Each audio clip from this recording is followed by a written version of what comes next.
What's going on, everybody? We are almost ready to prime and undercoat the bottom side of the 280Z. The last final project before we can do that, though, is stitch welding the entire chassis.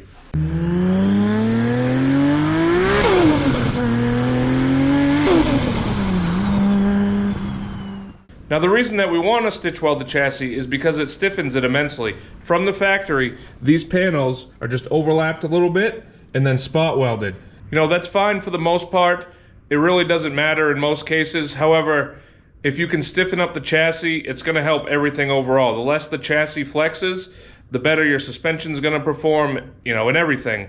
Now basically what we do, like I said, this is all just spot welded along here. Just a few spot welds hold these two panels together. And we're going to stitch weld this joint right here. As you can see, this is what I did down here. Basically you just weld an inch or so, skip a little bit, weld an inch or so. You know, you don't have to be real perfect with it, as long as you get it stitch weld. And there's no point in seam welding the whole thing. That's not enough of a benefit to warrant the extra work.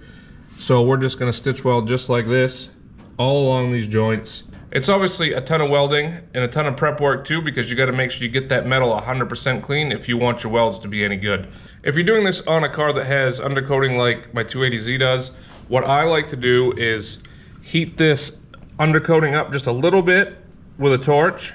You can use a heat gun too, but I prefer just a little MAP gas torch.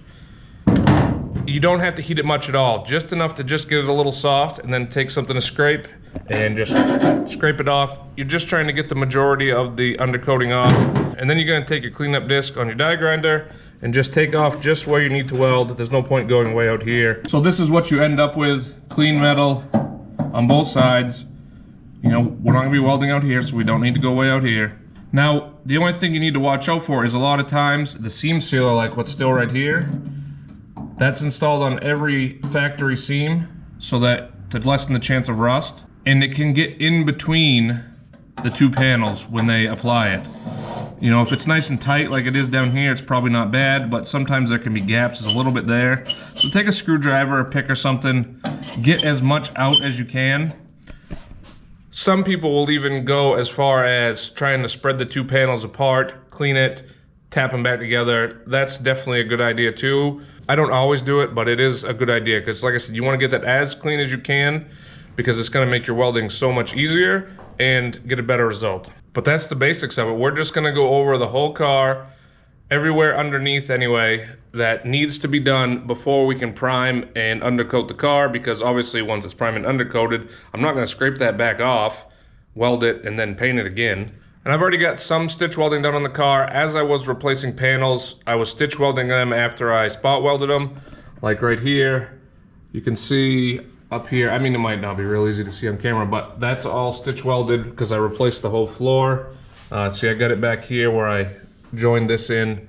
You know, in most of the other panels that I replaced, if they were overlapped like that, I stitch welded them. Other than, you know, this was butt welded right here. So that's just got a butt weld on it. It's welded all the way across, obviously. Same with my frame rails. I welded all the way across on them just for the extra strength. But anyways, let's just jump right in it. I got a ton of welding to do, and at the end, we'll have a much stiffer chassis for the 280Z. Now this is thin sheet metal, right? You don't want to linger because you'll blow through pretty easy, even though there's two layers there. But, you know, I haven't found perfect settings yet on my welder, so we're going to do some experimenting, but just make sure if you're doing it, you know, you move along rapidly. That way you don't sit in one spot and blow right through.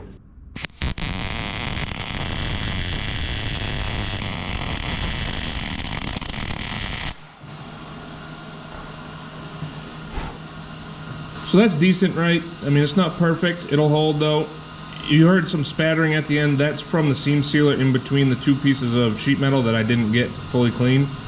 You're gonna get that though. It's old sheet metal. I mean, do your best.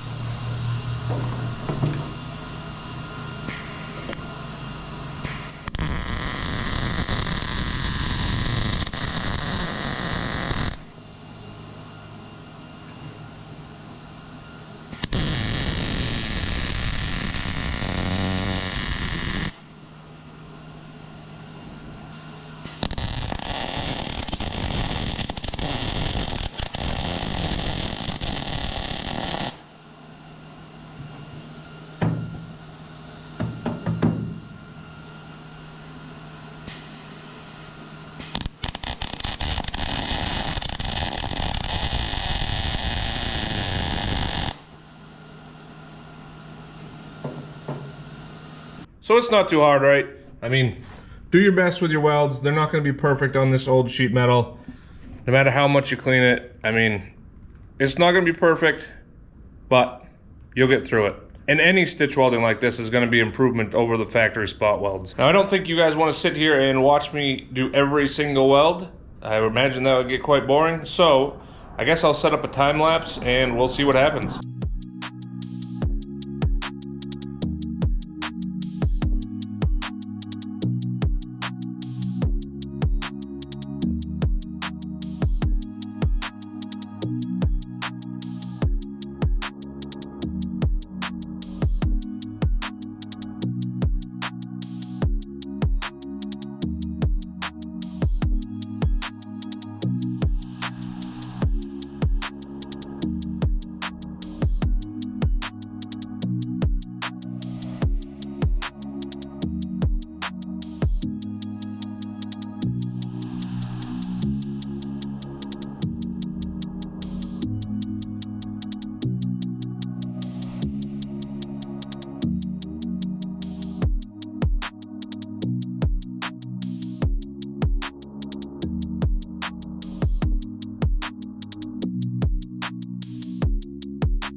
Oh, there we go, guys. That was a ton of welding to get this done, but we are all seam welded underneath. Everything at the back is all done.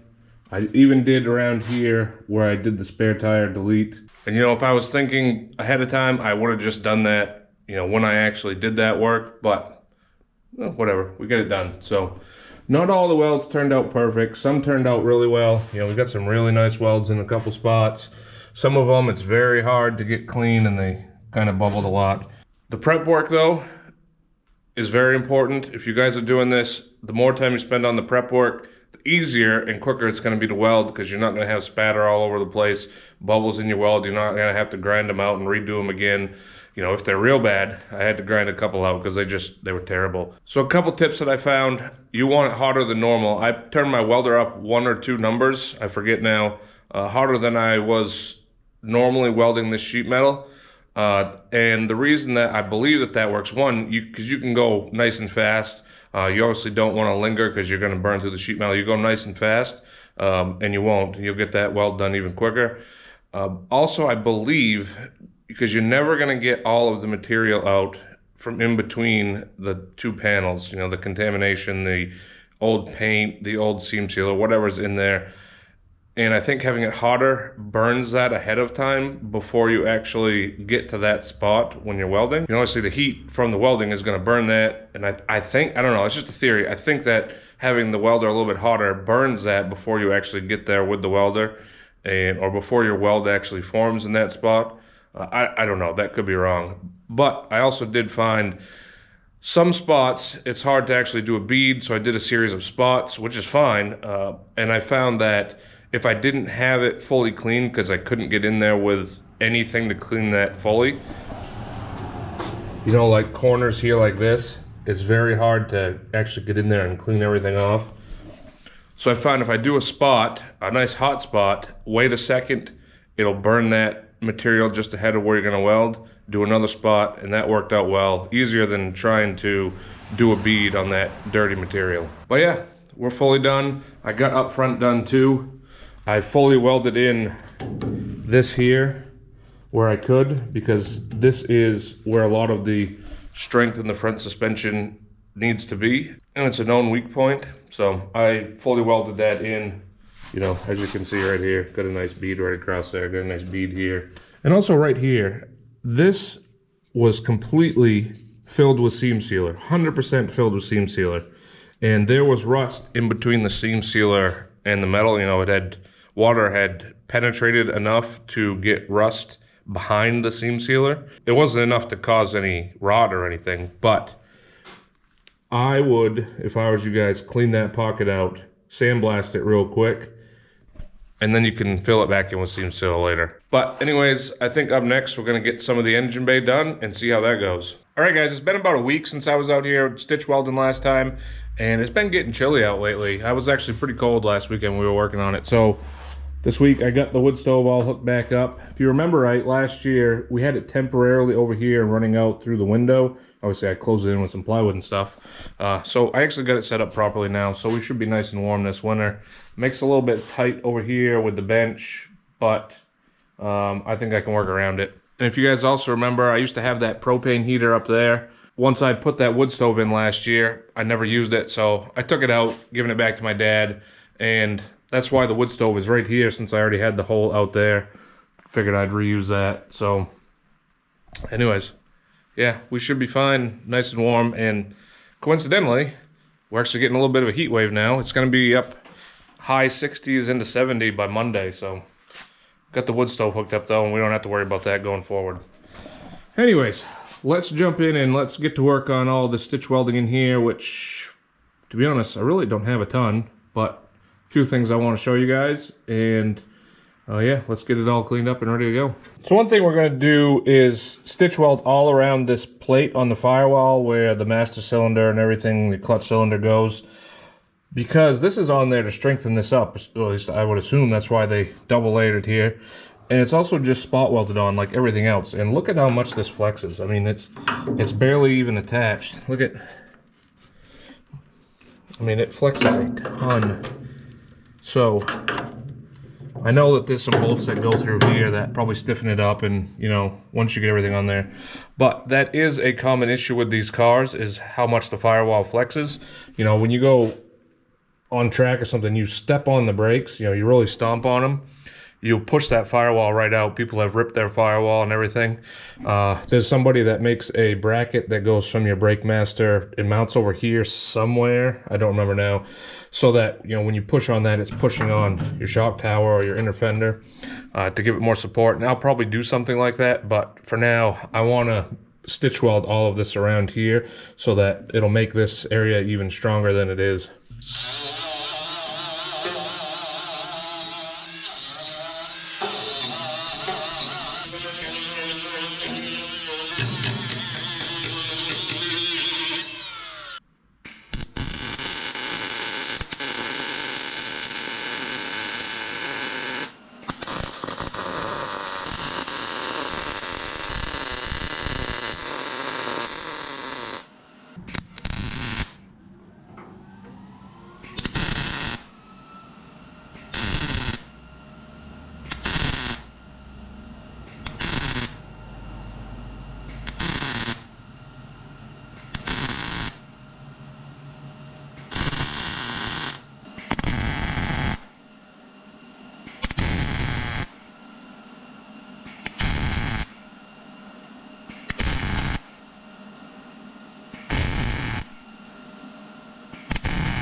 That was actually quite tough to weld. I had to put the camera down for a little bit to get out of my way.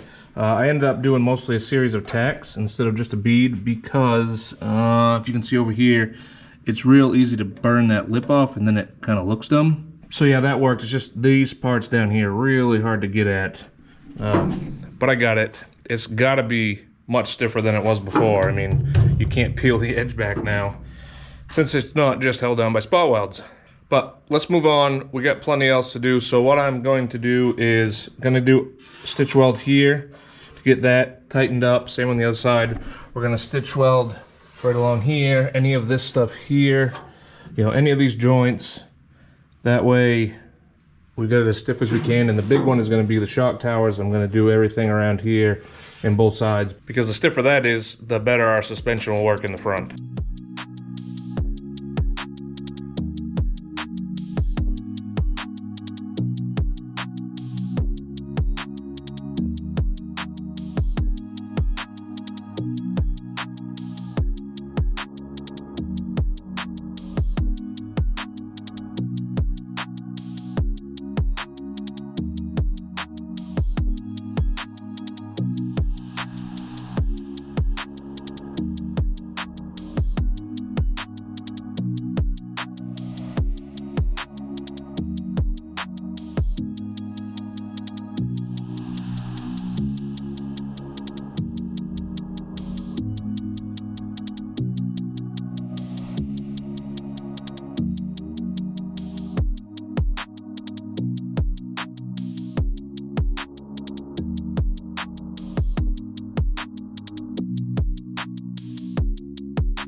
All right, got the engine bay all done. Everything's all done all around. We welded literally everything that we need to in here, unless I forgot something. But yeah, the engine bay's all done. I even did underneath the wheel wells too. So we did all along here, all up along there, because there's a weld there. I have an idea for this. We're gonna strengthen this, but we will check that out, I believe, at the end of the video. I did up here too, as you can see, all along there. So I believe we've got everything I want to do in the engine bay.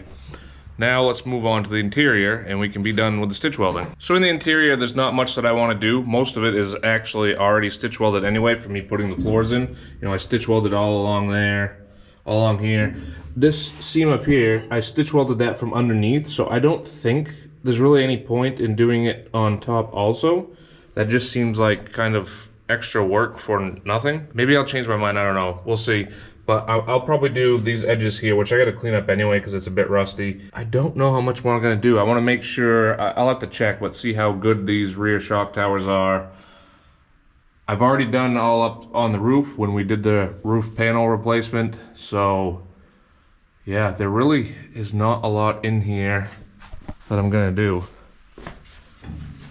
I'm not gonna do around this. Maybe I'll do some along these pieces here, yeah, and like this here. But yeah, you guys get how the stitch welding works, so I'm gonna go and get that done and catch up with you guys when it is all done. There we go. We got it all done. Well, mostly. Actually just ran out of gas, so I can't do any more welding. I got a little bit left, but I'll just finish that up on my own. So, the stitch welding is essentially done. See, I got everything in here. I do have to clean up. I'm gonna clean up these welds just a little bit on the back side. This stuff I welded through the other side, just so it's smooth in here. I don't care too much about underneath. But yeah, the engine bay, like I said, is all done. That's still looking good. And the underneath, obviously, we had already gotten done. So that'll about do it for this one, I guess. This was an absolute ton of welding. I went through way more gas and wire than I anticipated. Like I said, I just ran out and I thought I had plenty. And that bottle's not that old. So this is by far the most amount of welding we've done on the car all at once in one project. And I wouldn't say I necessarily underestimated the amount of work it takes to stitch weld the car. You know, I've never done this before, but I kind of had an idea going into it what it might entail, but it's still a ton of work and took me longer than I anticipated. But that's another big project on the 280Z crossed off the list. We're almost ready, like I've been mentioned, to put this thing back down on the ground. Really, all we have left is to prime and undercoat it. Got a little bit more that we got to do before we actually get to that, but nothing huge. You know, just a couple little small things that we'll probably get to in the next video. But yeah, hopefully you guys enjoyed this. I'm not sure. It's just a ton of welding, so you know, we'll see how the video turns out. Let me know what you think. Leave me some comments. Like the video if you liked it. Hit the subscribe button if you haven't already, and I'll see you guys in the next video.